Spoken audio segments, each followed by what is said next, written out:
Hi guys, for today's vlog guys, so antawan ninyo ang mga baka nara.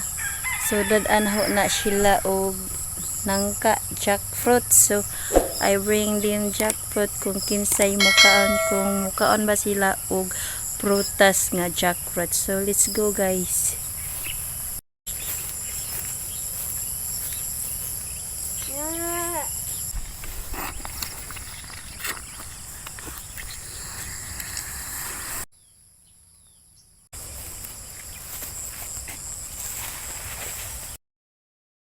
So, lasap na ka-yummy, delicious ang jackfruit.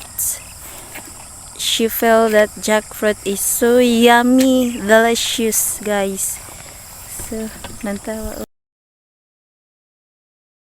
So, guys, arang nami ajud ag nangka para sa baka, guys. So, nantawa, oh. Makaikan.